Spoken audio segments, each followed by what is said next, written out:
Hi students, this is Mamta Maurya welcomes you to the next level of education. Students, today I am back with a new topic and a new subject. You are thinking very correctly. Yes, today we are going to learn about history.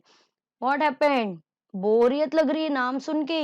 नहीं, जैसा कि इसके पहले के videos में भी मैंने आपसे कहा है कि हिस्ट्री बोरिंग बिल्कुल नहीं होती है, तो हमें ऐसा सोचना ही नहीं है कि हिस्ट्री है मतलब बोरिंग है। अगर आप ऐसा सोचोगे ना कि ओह शिट हिस्ट्री मतलब ये बहुत बोरिंग सब्जेक्ट है, तो ऐसा सोचोगे ना तो कभी भी आप हिस्ट्री पढ़ ही नहीं पाओगे। जैसा कि इसके पहले वाले वीडियो में मैंने आपसे कहा था कि हिस्ट्री मतलब स्टोरी, अगर हिस्ट्री को आप स्टोरी समझ के पढ़ोगे तो आप हमेशा इसमें पढ़ाई गई बातें, इसमें समझाई गई बातें, ऐसे आप बोलते ना एक स्टोरी की तरह याद रखोगे ना तो आपको हमेशा याद रहेंगी। क्यों? क्योंकि स्टोरी हमें हमेशा याद रहती है, लेकिन पढ़ी हुई बातें अक्सर हम बच्चे क्या करते हैं, हम भूल जाते हैं। क्यों? क्योंकि पढ़ा हुआ है ना, हिस्ट्री है ना, कौन याद रखेगा? पर अगर उसे हम एज़ अ स्टोरी याद रखें कि नहीं मैंने तो वो स्टोरी पढ़ी थी, मैंने तो ब्रिटिशर्स के बारे में सुना था, मैंने मुगल्स की स्टोरी सुनी थी, तो मुझे अच्छे से याद रहेगी। लेकिन अगर मैं सोचूँ कि ओह यार! हिस्ट्री मतलब वही बोरिंग से ब्रिटिशर्स, बोरिंग से मुगल्स और वही कुछ हमारे इंडिपेंडेंस की कहानी कि कैसे इंडिपेंडेंट मिला, कैसे क्या, तो ये सब बोरिंग बिल्कुल नहीं है। इसे आप एक एंटरटेनमेंट की तरह लोगे ना हिस्ट्री को तो आप बहुत ही ईज़िली पढ़ सकते हो। तो बच्चों आज हम जो चैप्टर पढ़ने वाले हैं, उसका नाम है ruling the country side. Okay, we'll start from here. The company becomes Diwan. On 12th August 1765, the East India Company was appointed as the Diwan of Bengal. तो ठीक है, हमने इससे पहले पढ़ा हुआ है कि ईस्ट इंडिया कंपनी किस तरह हमारे भारत में ओपन हुई, किस तरह उस कंपनी को खोला गया और उस कंपनी को खोलने का जो प्राइमरी मोटिव था वो था ट्रेड, बिजनेस करना, पैसे कमाना।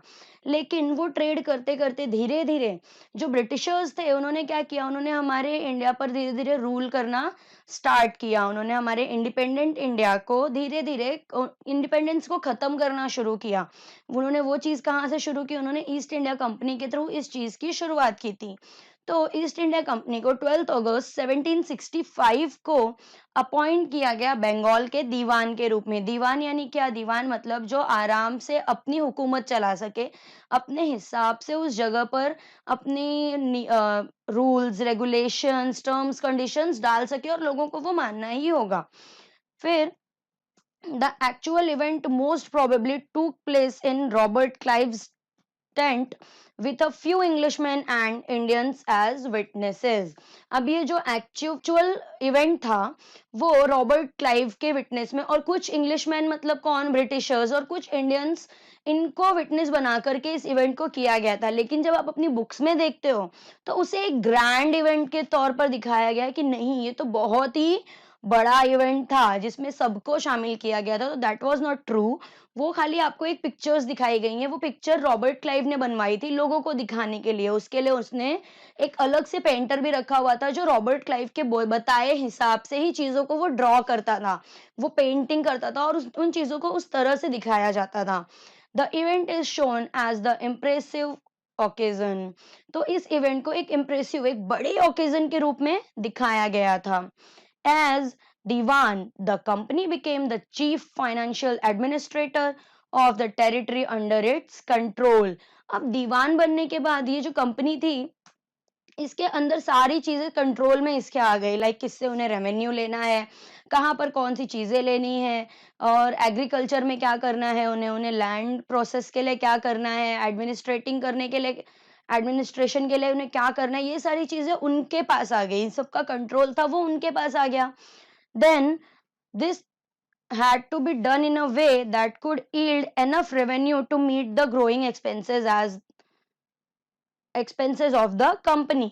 अब ये सब चीजों को इस तरह से हम उन्हें हैंडल करना था ताकि जो रेवेन्यू मतलब क्या, लगान, उस टाइम पे जो जो कर लिया जाता था, जो टैक्स लिया जाता था उसे हिंदी में लगान कहते हैं बच्चों। तो जो रेवेन्यू, जो टैक्स लिया जाता था वो कुछ इस तरह से लिया जाने लगा जिससे कंपनी को ज्यादा से ज्यादा प्रॉफिट हो सके, उनको अपना प्रॉफिट बढ़ाने के लिए रेवेन्यू को लेना स्टार्ट किया था।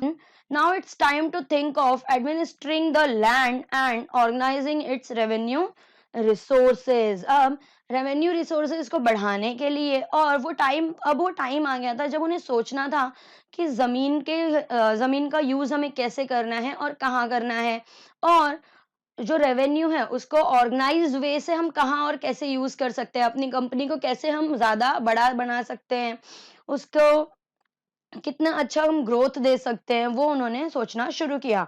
After some years company also learn that it had to move with some caution, यानी चीजों को हमें कुछ कॉशंस के साथ, कुछ सावधानियों के साथ आगे लेकर जाना होगा, क्योंकि इफ सडन किसी चीज के ऊपर आप प्रेशर डालते हो, जैसे हम एग्जांपल लेते हैं एक स्प्रिंग का, तो अगर आप एक स्प्रिंग पे सडन बहुत सारा फोर्स अप्लाई करते हो तो क्या होता है, वो स्प्रिंग हमारे हाथों से छूट जाती है। तो जो ब्रिटिशर्स थे उनको भी यही फील हुआ कि अगर सडन हम सारी चीजें, सारे रूल्स, सारे टर्म्स एंड कंडीशंस लोगों पर डाल देंगे, तो ऐसा ना हो कि लोग हमारे खिलाफ बोलना शुरू कर दें, हमारे खिलाफ एक्शन लेना शुरू कर दें। तो वो उन्हें बहुत सोच समझ के करना था। बच्चों, आई होप कि आपको यहाँ तक ये चीजें समझ में आई होंगी कि the company becomes diwan. Diwan means what. ये 12 अगस्त 1765 को हुआ था। ये आपको हमेशा ये डेट याद रखनी है। आई नो हिस्ट्री में कुछ डेट्स ऐसी होती है जो हम मिक्स मैच कर बैठते हैं, बट इफ आप इसको एज अ स्टोरी इसको याद रखोगे ना, तो आप कभी नहीं भूलोगे। अपना बर्थ डेट भूलते हो कभी? नहीं ना, वैसे ही आपको ये डेट भी याद रखनी है। Then revenue for the company. अब कंपनी के लिए रेवेन्यू लेना क्यों चाहिए, क्यों उनको रेवेन्यू चाहिए था, अब हम वो देखेंगे। जैसा कि मैंने आपको पहले बताया, रेवेन्यू मीन्स टैक्स। वो टैक्स उनको क्यों चाहिए था? The company still saw itself primarily as a trader. Company अपने आप को सबसे पहले क्या मानती थी कि वो कंपनी क्या है? वो एक ट्रेडर है। वो यहाँ पर ट्रेड करने आई है, बिजनेस करने, पैसा कमाने आई है। Then it wanted a large revenue income but was unwilling to set up any regular system. अब ये रेवेन्यू तो बहुत बड़े अमाउंट में चाहते थे, लेकिन इसको एक रेगुलर सिस्टम बनाने में ये अनविलिंग मीन्स क्या, ये फेल हो रहे थे। बार बार कहीं कुछ रूल्स लगाते थे तो वहां पर वो रूल्स लोग फॉलो नहीं कर पा रहे थे। तो ये अब उनको सोचना था कि अगर हमें लार्ज अमाउंट में रेवेन्यू चाहिए, लार्ज इनकम चाहिए, तो उसके लिए हमें क्या सिस्टम लाना होगा, ताकि वो सिस्टम ऐसा हो कि रेगुलर बेसिस पर लोग उस सिस्टम को फॉलो कर सके। They wanted to buy cotton and fine silk cloth as cheaply as possible. अब हम सबको पता है ब्रिटिशर्स क्या करते थे। हमने सारी मूवीज देख रखी है ना, जो भगत सिंह के ऊपर बेस्ड है, फिर मंगल पांडे पर बेस्ड है। ये सारी मूवीज जो हम देखते हैं, एक तो सबसे अच्छी बात क्या है पता है बच्चों, कि आप मूवीज के थ्रू भी हमारी हिस्ट्री को बहुत अच्छे से समझते हो। जैसे अभी हमने पानीपत देखी, फिर हमने तानाजी देखी। तो इन सारी मूवीज की वजह से क्या हो रहा है, हमें हमारी हिस्ट्री के बारे में और डीप नॉलेज मिल रहा है। जो चीजें हम भूल जाते हैं, ना सिर्फ आप, मुझे भी ऐसा बहुत बार होता है कि कुछ चीजें मैं भूल गई हूँ। मैंने मूवी देखी, मुझे याद आ गया। मैंने पढ़ा, मुझे याद आ गया। मैंने वीडियो देखा, मुझे याद आ गया कि अरे हाँ, ये चीजें तो थी। अब यहाँ पर ब्रिटिशर्स जो थे, वो कॉटन और फाइन सिल्क के क्लोथ्स बहुत ही चीप रेट पर खरीदना चाहते थे। क्यों? ताकि यहाँ पर वो बहुत सस्ता खरीद करके अपने देश में, इंग्लैंड में, बहुत महंगे बेच सकते थे। ज्यादा वहां पर उन्हें प्रॉफिट मिलता। उस प्रॉफिट के लिए वो यहाँ पर लॉस में रखकर खुद प्रॉफिट कमाना चाहते थे। The Bengal economy was facing the deep crisis. Okay, crisis मतलब क्या, ये हम सबको पता है। फाइनेंशियल क्राइसिस, पैसों की कमी हो जाना। तो ये सब चीजों की वजह से क्या हुआ, जब कंपनी दीवान बन गई, तो कंपनी ने अपने रूल्स, अपने रेगुलेशंस, अपने टर्म्स कंडीशंस लाए, जिसकी वजह से जो बंगाल था वो इकोनॉमिकली क्राइसिस में आ गया। वहां पर इकोनॉमिक क्राइसिस आ गई। क्यों? क्योंकि वहां पर सारी चीजें ब्रिटिशर्स अपने प्रॉफिट के लिए करते थे, लोगों के प्रॉफिट के लिए नहीं करते थे। और craftsman and farmers both were forced to sell their goods to the company at very low cost. अब जो फार्मर्स थे और जो क्राफ्ट्समैन थे, यानी जो भी वहां पे लोग काम करते थे, उनको जबरदस्ती बोला जाता था कि नहीं, आपका जो सामान है, गुड्स यानी उनका सामान, वो सामान आपको बहुत ही चीप रेट में बेचना होगा। चीप रेट में क्यों? क्योंकि जब वो यहाँ चीप रेट में खरीदेंगे तो इंडिया को तो लॉस है, लेकिन फायदा किसको मिल रहा था, प्रॉफिट किसको हो रहा था? वो प्रॉफिट जा रहा था ब्रिटिशर्स को। इसलिए वो लोगों को फोर्स करते थे कि नहीं, आपको अपनी चीजों को, अपने गुड्स को बहुत ही चीप रेट में उसे सेल करना होगा। Need to improve agriculture. Officials began to feel like investment in land had to be encouraged and agriculture had to be improved. अब जो वहाँ कंपनी के जो ऑफिसर्स थे, जो ऑफिशियल लोग थे, उन्होंने धीरे धीरे ऐसा फील करना शुरू किया कि जो लैंड है उसमें हमें हमारी इन्वेस्टमेंट बढ़ानी होगी और एग्रीकल्चर को ज्यादा इम्प्रूवमेंट चाहिए। एग्रीकल्चर यानी क्या, जो फार्मर्स हमारे किसान किसान भाई जो थे, जो फार्मर्स थे, वो जो खेती करते थे, उस खेत में जो खेती कर रहे हैं उसके तरीके को हमें बढ़ाना होगा, उसमें इम्प्रूवमेंट लानी होगी। तो ये उन्होंने धीरे धीरे सोचना शुरू किया। Then the company finally introduce the permanent settlement in 1793। अब 1793 में कंपनी ने इसके लिए एक परमानेंट सेटलमेंट यानी परमानेंट सॉल्यूशन ढूंढा। अब वो क्या था वो हम देखेंगे बच्चों। हाँ, कंपनी ने इसके लिए एक परमानेंट सेटलमेंट ढूंढा था, वो था 1793 में उन्होंने सर्च किया, उन्होंने इंट्रोड्यूस किया था, जो कि इस तरह से था कि the rajas and taluqdars were recognized as zamindars. अब जो राजा थे, जो तालुकदार्स थे, इन सबको उन्होंने किस क्या नाम से बुलाना शुरू किया, क्या नाम दे दिया, वो था जमींदार्स। तो अब जमींदार्स को उन्होंने काम दिया, क्या काम दिया कि उनको कहा गया कि आप फार्मर्स से और पीजेंट से रेवेन्यू लो, रेंट कलेक्ट करो और कंपनी को दो। तो they were asked to collect rent from peasants and pay revenue to the company. मतलब फार्मर्स से रेंट लो और कंपनी को रेवेन्यू दो। तो ये उन्होंने जमींदार से कहा। देन इसके बाद क्या हुआ हम देखते हैं। उसके बाद एक कुछ प्रॉब्लम्स ब्रिटिशर्स के आगे आ गई थी। वो प्रॉब्लम्स क्या थी वो हम देखेंगे। The problem, the permanent settlement however created problems.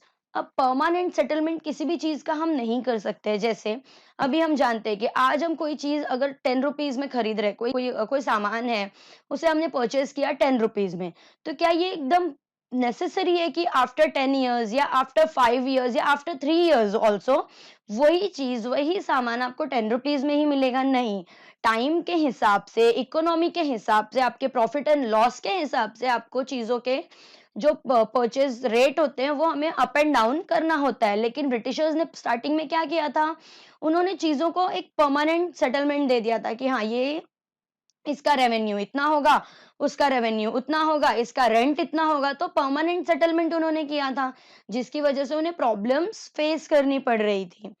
The revenue that had been fixed so high that the zamindars find difficult to pay। अब रेवेन्यू के लिए जो उन्होंने रेट फिक्स किया था वो बहुत ही हाई लेवल का फिक्स किया था, जिसकी वजह से जमींदार जो थे उसे पे करने में उन्हें बहुत सारी प्रॉब्लम्स आ रही थी। और जो भी जमींदार रेवेन्यू पे करने में फेल हो जाता था, जो रेवेन्यू पे नहीं कर पाता था, तो ब्रिटिशर्स क्या करते थे, ब्रिटिशर्स उनकी जमींदारी उनसे ले लेते थे। यानी उनको जो पोस्ट दी गई है जमींदार की वो उनसे छीन ली जाती थी। The prices in the market were rose and cultivation slowly expanded. धीरे धीरे मार्केट में जो प्राइसेस थे वो धीरे धीरे ऊपर बढ़ते गए और expanded. The prices in the market were rose and cultivation slowly expanded means what, जो प्राइसेस थे वो मार्केट में, गुड्स के जो प्राइसेस थे वो धीरे धीरे अपग्रेड होते गए, ऊपर बढ़ते गए। कल्टीवेशन स्लोली एक्सपांडेड, जो खेती थी, जो फार्मर्स जो फार्मिंग कर रहे थे, वो धीरे धीरे फार्मिंग के जो तरीके थे, जो टेक्निक्स थी, वो धीरे धीरे एक्सपांड होने लगी थी। किसकी हेल्प से? ब्रिटिशर्स की हेल्प से। अब ब्रिटिशर्स ने ये हेल्प क्यों की थी? अपने प्रॉफिट के लिए, ताकि फार्मर्स ज्यादा से ज्यादा क्रॉप्स ग्रो कर सके और ब्रिटिशर्स उनसे प्रॉफिट कमा सके। Cultivation slowly expanded means what, जो ब्रिटिशर्स थे उन्होंने फार्मर्स की हेल्प की, इंडियन फार्मर्स की हेल्प की कि वो फार्मिंग में नए नए तरीकों का यूज करें, नई नई टेक्निक्स का यूज करें और क्रॉप्स को ज्यादा बेटर वे में ग्रो कर सके। अब ये ब्रिटिशर्स ने क्यों किया? ताकि उनकी हेल्प हो, उनको ज्यादा से ज्यादा प्रॉफिट मिले, इसलिए उन्होंने हमारे इंडियन फार्मर्स की हेल्प की थी। This meant an increase in the income of zamindars but no gain for the company. अब इससे क्या हुआ, जमींदार जो थे उनके इनकम में तो उनका इनकम तो इंक्रीज हो गया, लेकिन जो कंपनी थी उसके इनकम में कोई भी इंक्रीमेंट नहीं हुआ, कुछ भी वहां पर इंक्रीज नहीं हुआ। क्यों? क्योंकि उन्होंने हर चीज के लिए एक परमानेंट रेट फिक्स किया हुआ था कि हाँ, आपको रेवेन्यू इतना ही पे करना है। तो इफ अगर समझो कि ब्रिटिशर्स ने 500 रुपीज रेवेन्यू फिक्स किया हुआ था और और ज़मींदार को पैसे मिल रहे हैं, उनको इनकम हो रही है 5000 रुपीज़ की, तो ज़मींदार को तो अच्छा लग रहा था कि चलो, हमने 5000 का प्रॉफ़िट कमाया और हमें सिर्फ़ 500 पे करने हैं। तो इसमें ज़मींदार का तो फ़ायदा था, लेकिन कंपनी के लोगों का फ़ायदा नहीं हो रहा था। आई होप बच्चों, यहाँ तक हमने अभी जो कुछ भी पढ़ा, आपको बहुत अच्छे से समझ में आ गया होगा। इफ़ आपको नहीं समझा है, तो आप कमेंट बॉक्स में कमेंट ज़रूर करना और एज़ यूजुअल मैं उसका रिप्लाई ज़रूर दूँगी। का पार्ट हम आने वाले वीडियो में पढ़ेंगे। अब आप सोचोगे ना कि आने वाला वीडियो वो मुझे कैसे देखने मिलेगा? मुझे क्या चले आपको कैसे पता चलेगा कि मैंने वीडियो डाल दिया है? तो उसके लिए आपको एक बस छोटा-सा काम करना है। आपको सब्सक्रिप्शन बटन पर क्लिक करना है। उससे आप मेरे पुराने वीडियोज़ को भी देख पाओगे, साथ ही आने वाले वीडियोज़ की आपको नोटिफ़िकेशन भी मिलेगी। Till then students, stay home, stay safe, bye.